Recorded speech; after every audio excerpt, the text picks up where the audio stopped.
comme si c'était un tonnerre qui était tombé sur nous. C'est fou.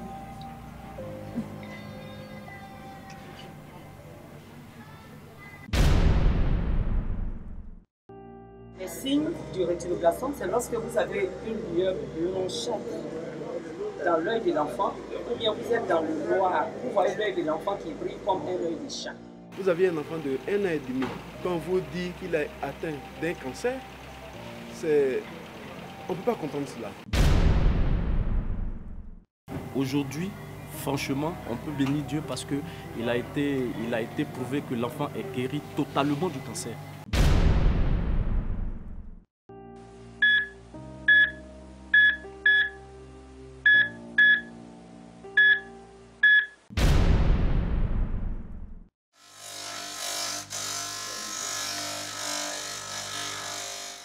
La prothèse, elle a une fonction uniquement esthétique. On ne peut pas voir avec la prothèse.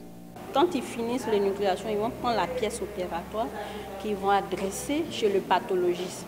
Et le pathologiste, à son tour, va nous confirmer réellement que c'était effectivement un cancer de l'œil qu'on appelle le rétinoblastome. Le rétinoblastome, on peut se bilatéraliser. Si on a vu aujourd'hui un cas au niveau d'un œil, le même rétinoblastome peut venir dans l'autre œil. C'est le cas de l'enfant qui est juste assis en face de moi.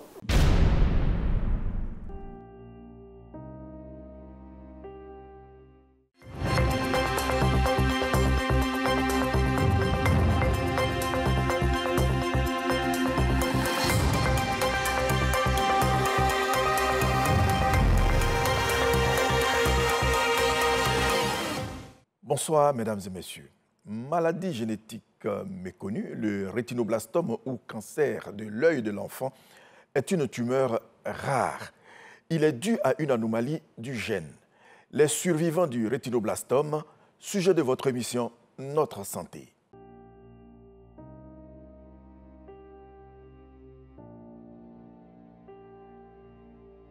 Ils viennent de partout, parfois sans rendez-vous.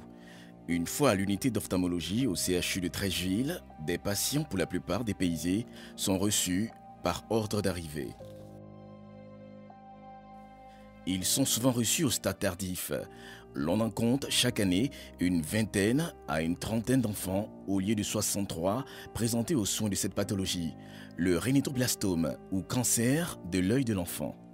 Le rétinoblastome est une tumeur, on va dire un cancer de l'œil de l'enfant, qui va se localiser au niveau du tissu nerveux de l'œil qu'on appelle la rétine. Ça survient en général chez les enfants en bas âge, c'est-à-dire de 0 à 5 ans.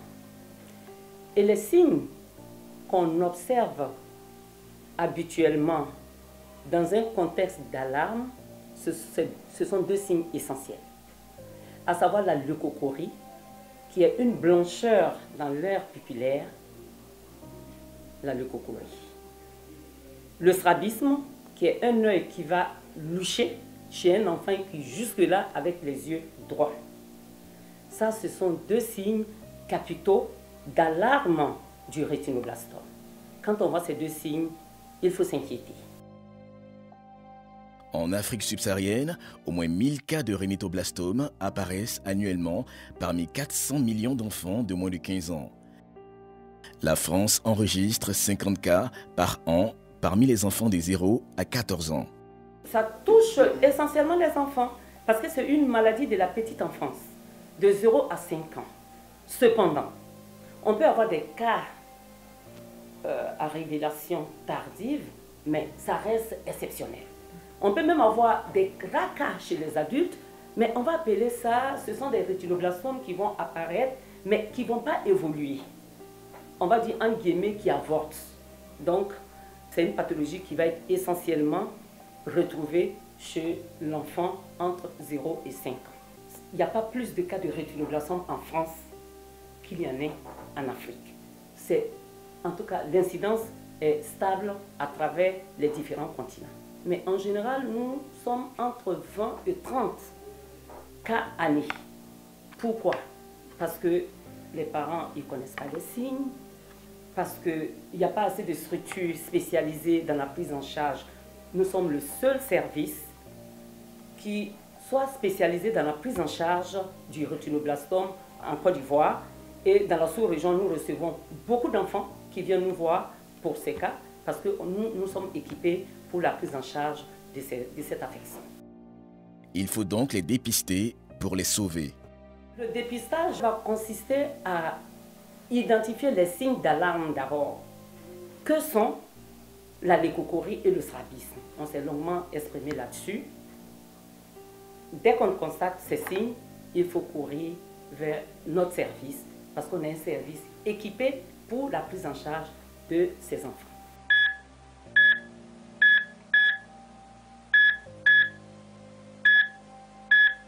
Environ 40% des rhinitoblastomes sont héréditaires. Ils atteignent souvent les 2 yeux. C'est un enfant qui est suivi dans notre unité. On vient d'opérer parce que la tumeur a pris l'œil dans son ensemble. Donc on était obligé de retirer l'œil. Diagnostic tardif à 4 ans, moindre d'accès aux soins spécialisés avec une prise en charge dispersée dans les pays en développement. Conséquence, la guérison définitive s'obtient dans plus de 98% de cas en France, avec souvent la conservation d'une vision utile et de moins de 40% dans plusieurs pays à faible revenu, avec un pourcentage important d'enfants aveugles parmi les survivants.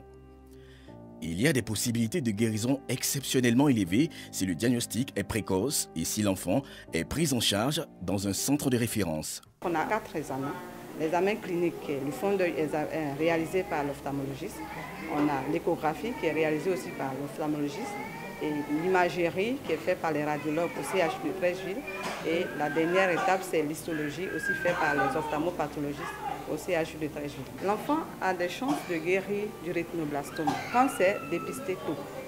Le taux de guérison ici chez nous est à 25%.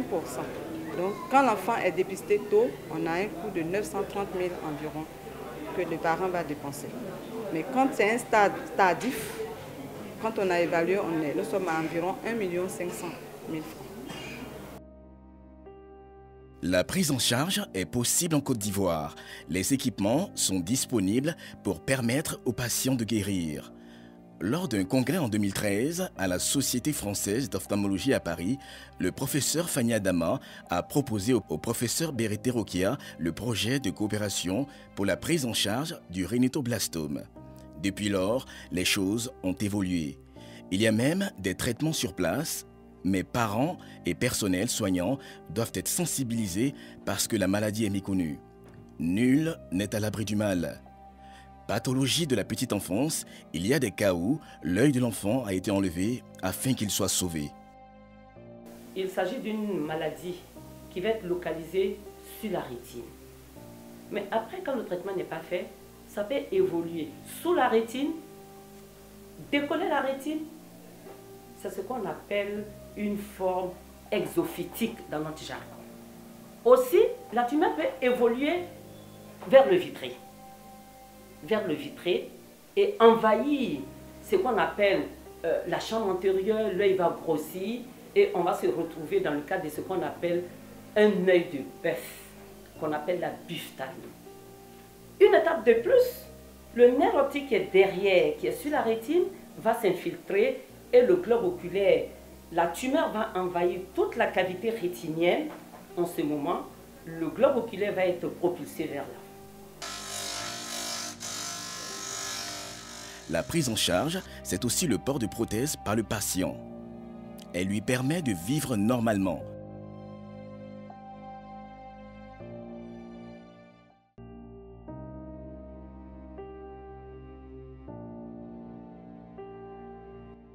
Tout à l'heure, on avait pistonné la prothèse. Et là, on va mettre comme ça, de cette façon, dans la patte, juste au milieu, au centre. Et on va attendre 1 minute comme ça, pour que ça sèche légèrement. Une fois que ça sera séché, on va remettre la colle. J'avais déjà mis la colle avant, donc on va remettre la colle. Je vais fermer comme ça, de cette manière-là. Et quand ça va bien sécher comme ça, on va casser. Et maintenant, on aura ça. Ça, c'est la forme de la prothèse. Donc après la forme de la prothèse, maintenant on a une résine parce que notre prothèse est faite à base de résine. Donc on va prendre la résine de la même façon, on va mettre un produit qu'on appelle le monomère. C'est ça, le produit là, c'est ça. Donc on va mélanger la résine, mais en fonction de la couleur des yeux du patient. Donc il aura la résine blanche, jaune, bleue qu'on va mélanger, mais en fonction de la couleur des yeux du patient. Donc il y a des personnes où on n'aura pas besoin de prendre ces 3 couleurs. Donc en fonction, on va mélanger les résines avec le monomère. Une fois que ça sera un peu, ça sera une pâte assez, pas dure, pas molle aussi. Et on va remettre la résine ici comme ça, pour épouser la forme en fait. Donc on va mettre la résine. Après la résine, on referme. On met toujours la colle avant de fermer. On referme et on va mettre maintenant dans la pépinière à 180 degrés pendant 50 minutes. Une fois que c'est prêt, c'est en ce moment on va venir ici gratter la prothèse, la gratter, la polir, maintenant mettre la couleur, essayer de faire les fibres, là, les muscles de l'œil, le maquillage en fait. Il y a des cas où les spécialistes ont été obligés d'enlever les yeux du patient. Dans le cas d'espèce, ils sont conduits à l'Institut des non-voyants à Yopougon pour leur insertion. Un œil ou les yeux enlevés, la prothèse est si bien traitée qu'elle donne l'illusion d'un œil naturel. Ça, c'est un enfant qui avait été énucléé de cet œil, mais après, quand on met la prothèse, on n'a même pas l'impression que l'enfant, il n'a pas son œil. Est-ce que vous comprenez? Ici, c'est encore plus édifiant avec le petit garçon qui est là, qui a bénéficié de l'énucléation. Et après, on fait un appareil, on met la bille à l'intérieur qu'on appelle la prothèse et par-dessus le verre scléral. Vous voyez, cet enfant, si on ne vous dit pas que son œil a été enlevé, vous ne pouvez pas vous rendre compte. Je vis normalement comme les autres enfants de mon âge. J'écoute bien ce que la maîtresse me dit. Je passe dans les classes et je suis content. Dambélé Betsaël Zie Danzeli a été dépisté il y a environ 10 ans. Il porte la prothèse depuis 8 ans. Pour les formes évoluées, des patients vont à l'étranger pour une radiothérapie. Il avait 1 an 6 mois quand nous avons constaté effectivement qu'il avait un œil qui brillait un peu plus que l'autre. Bon, avec son pédiatre, on a pu faire les examens qu'il fallait. Et puis, on nous a indiqué le centre qui était le plus approprié à prendre en charge l'enfant, en l'occurrence le CHU de Trècheville, en ophtalmologie. Effectivement, quand nous sommes arrivés en ophtalmologie, le professeur a été clair avec nous. Il nous a dit que c'était déjà avancé, la maladie était avancée et qu'il fallait faire une ablation de l'œil, il fallait enlever l'œil. C'était difficile à supporter parce que voir que l'œil de l'enfant allait partir comme ça, c'était difficile. Mais bon, avec les conseils des uns et des autres, et puis les exemples de négligence de certains parents, nous avons pris la décision d'enlever, de faire l'opération. Effectivement, l'opération a été faite. Et Dieu merci, l'État de Côte d'Ivoire s'est saisi du dossier et nous avons pu partir en Turquie pour les soins de l'enfant. Aujourd'hui, franchement, on peut bénir Dieu parce qu'il a été prouvé que l'enfant est guéri totalement du cancer. Voyage à proscrit désormais, puisqu'il existe à Cocody, dans le voisinage du CHU, le Centre national de radiothérapie Alassane Ouattara, structure bien équipée pour la cause. La radiothérapie a pour conséquence la fermeture de la cavité. Puisqu'il est établi que Ange est guéri du cancer, il va subir une autre chirurgie qui va permettre d'agrandir la cavité orbitaire, de mettre une bille colonisable qui simule le globe oculaire. C'est après cette étape qu'il pourra porter une prothèse. Quand c'est le cas unilatéral, il a un œil qui voit déjà, mais la prothèse elle-même, il ne verra pas avec cette prothèse. Et quand c'est le cas bilatéral, là on est obligé de mettre la prothèse dans les 2 yeux. Et en ce moment-là, comme c'est des enfants, on va les réinsérer dans une institution où ils pourront continuer l'école, genre l'INIPA, l'Institut national des aveugles à Yopougon. Et c'est nous qui faisons le dossier. En tant que maîtresse d'éducation spécialisée, ça c'est mon travail. Sinon, celui avec un œil peut aller au cursus normal, comme tout le monde. Il n'a pas besoin d'aller à l'INIPA, c'est seulement pour les cas bilatéraux. Puisque eux ne voient plus rien, Donc il faut qu'il parte dans une école spécialisée. Avec les enfants, il n'est pas définitif parce qu'au fur et à mesure que l'enfant grandit, il faut refaire une prothèse adaptée à son âge. Comme tout à l'heure, vous avez vu l'enfant d'Ambélé, il a grandi, la prothèse est devenue petite. Donc à chaque fois avec les enfants, au moins après 1-2 ans, il faut revenir pour qu'on adapte au fur et à mesure jusqu'à ce qu'ils grandissent. L'entretien se fait de façon quotidienne avec un produit qu'on appelle le Dacryo Sérum. Ils vont mettre des gouttes comme ça dans l'œil chaque jour parce que comme il y a des muscles, lors de l'opération, on n'a pas enlevé les muscles des yeux. Donc ça va sécréter beaucoup. Donc il faut nettoyer et une fois dans le mois, on enlève carrément la prothèse, on la rince à l'eau claire comme l'eau de robinet là. Et après on trempe 5 minutes dans le Dacryo Sérum. Juste après on la nettoie, on la sèche et puis on la reporte. Quelle que soit la forme de rhinitoblastome, une disposition est à prendre, d'où l'importance d'un calendrier de suivi. Pour la continuité des soins, les patients reçus à l'unité d'oncologie oculaire doivent obligatoirement visiter l'unité d'oncologie pédiatrique.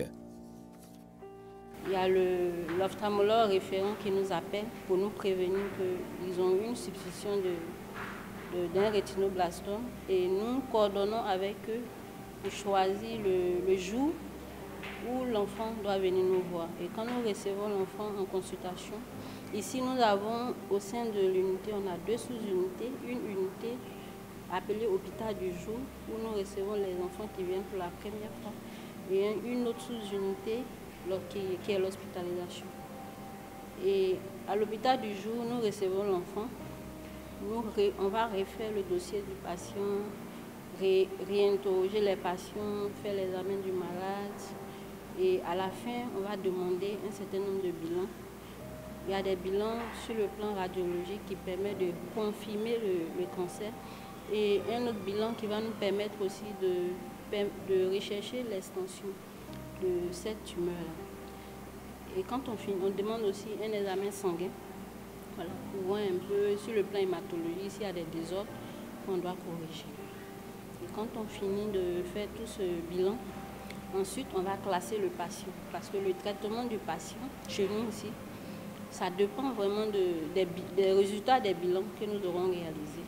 Et quand on finit de classer le patient, on va voir si ce patient-là a besoin d'un traitement à but curatif ou d'un traitement palliatif, c'est-à-dire juste pour améliorer le confort du patient, pas pour guérir l'enfant.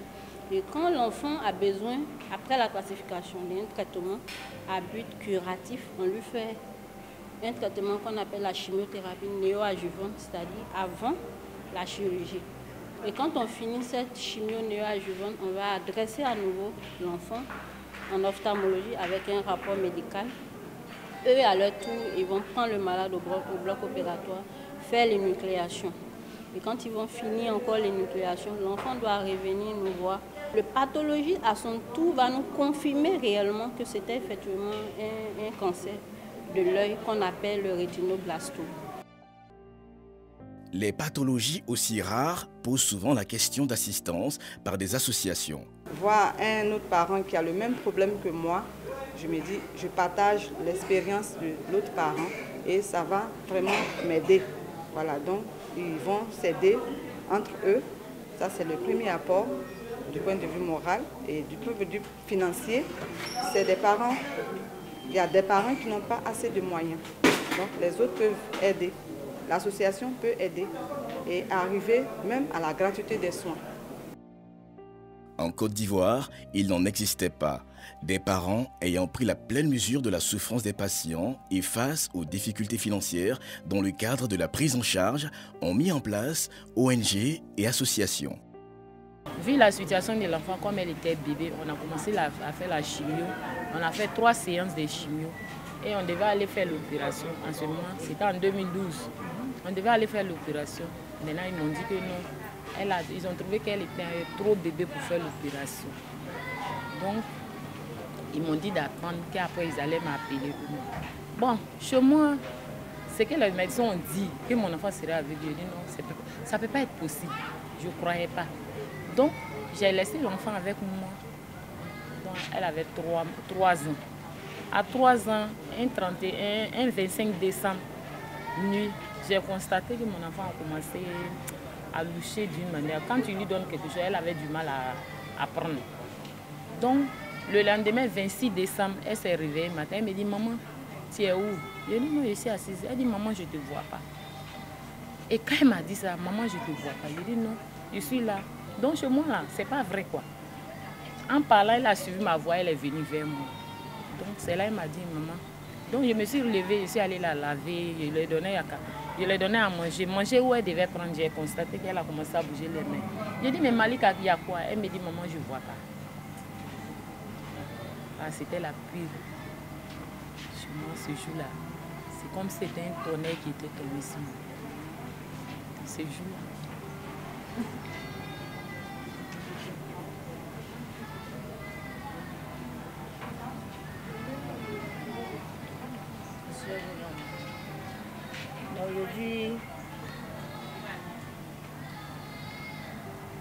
Aujourd'hui, je suis fière de mon enfant.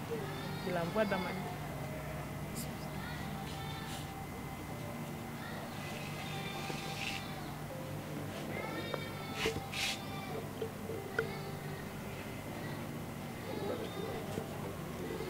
Elle va les bonner à l'Institut des aveugles, ça va. J'étais bouleversé. Voilà, j'étais tellement bouleversé que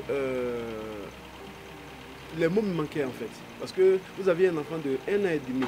Quand on vous dit qu'il est atteint d'un cancer, on ne peut pas comprendre cela. Et Dieu a été avec nous et je pense qu'il est vivant. Voilà, par rapport à la prise en charge qui a eu lieu par les médecins. Et aujourd'hui, considérant en fait la gravité de la maladie, nous avons décidé en tant que parents d'enfants vivant avec le cancer des rétinaux de créer une ONG pour pouvoir aider nos parents qui ont vraiment ces enfants malades sous la main. Donc j'invite les parents à envoyer vraiment leur enfant très tôt pour qu'on puisse vraiment détecter la maladie. Et si elle est détectée, je pense que l'enfant peut survivre avec la maladie. Nous sommes en train de mettre en place une association dénommée Accueil qui va lutter contre la cécité et tout ce qui est cancer de l'œil.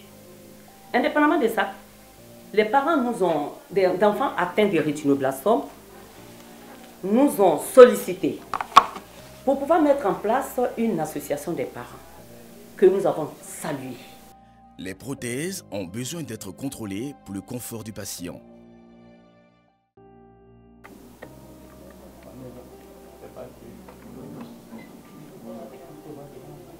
Essaie d'ouvrir bien, très bien tes yeux.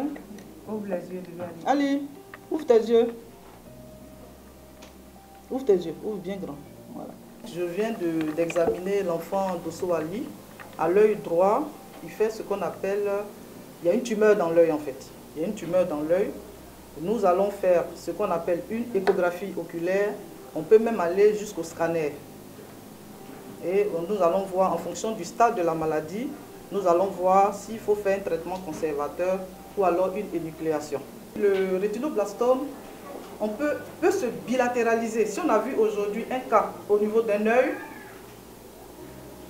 le même rétinoblastome peut venir dans l'autre œil. C'est le cas de l'enfant qui est juste assis en face de toi.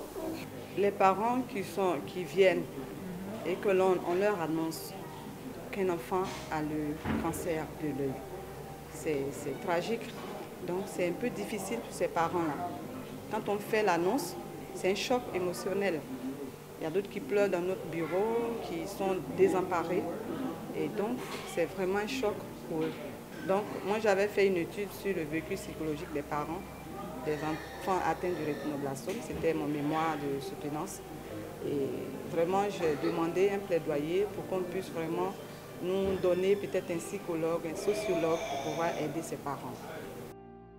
Le contrôle nécessite des moyens, dont l'intérêt d'avoir un programme de soutien au diagnostic précoce, à l'accès au traitement et à la réhabilitation des enfants atteints de rétinoblastome.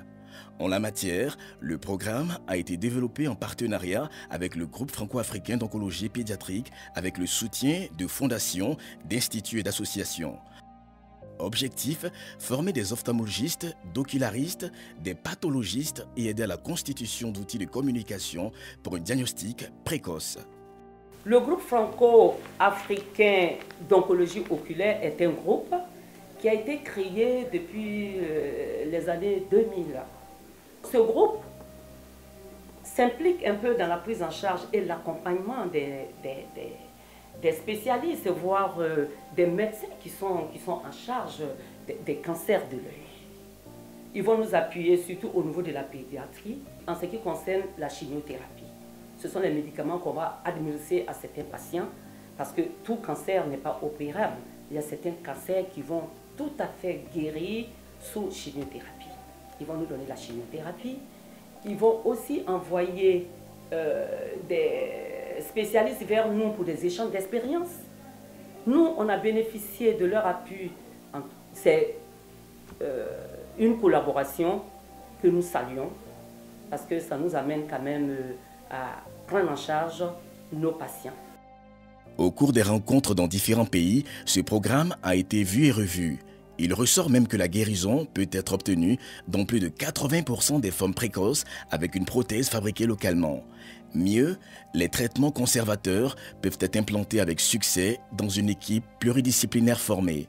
Si nous nous retrouvons devant une tumeur qui est confinée à la rétine, c'est-à-dire localisée à la rétine, qui n'est pas exophytique ni endophytique, en ce moment, on peut faire ce qu'on appelle un traitement conservateur.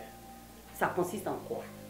Venir détruire la tumeur localisée au niveau de la rétine par le laser ou par la cryole. Ça, c'est ce qu'on appelle le laser diode. Vous voyez le laser diode. Ça, c'est à l'aide de ce laser qu'on va brûler la tumeur pour détruire la tumeur sur place. Ou encore, on peut avoir recours à ce qu'on appelle la cryode. Ça, c'est l'utilisation du froid pour détruire la tumeur. Là, il s'agit de cas assez localisés sur la rétine. Mais ça, ce sont les stades intraoculaires confinés à la rétine. Lorsque la tumeur va continuer à envahir tout le globe oculaire, en général, avec les éléments de l'examen clinique et paraclinique, le diagnostic est acquis. Même si, dans ce cas où la tumeur a envahi tout le globe oculaire, on n'aura pas d'autre choix que d'enlever le globe oculaire qu'on appelle dans notre jargon l'énucléation. Et quand on va énucléer l'œil, donc en ce moment, il va falloir mettre ce qu'on appelle mettre en place une bille qui est en général colonisable, qui va occuper la place qui était dédiée initialement à l'œil. C'est notre combat au quotidien, diagnostiquer de façon précoce en vue de la réalisation d'un traitement conservateur, ce qui est idéal dans tous les cas parce qu'en ce moment, on sauve non seulement la vie de l'enfant, on va sauver sa vue. Le succès connu de cette expérience a permis d'établir un programme 2019-2028. Il va permettre aux pays francophones subsahariens et à une partie des pays anglophones de bénéficier du soutien à travers l'aide à la création des centres de référence en Afrique subsaharienne. Mesdames et messieurs, votre émission sur le rétinoblastome ou cancer de l'œil de l'enfant s'achève. Rendez-vous dans 15 jours pour un autre numéro de Notre Santé Bonne Suite de programme sur RTI 1. Bonsoir.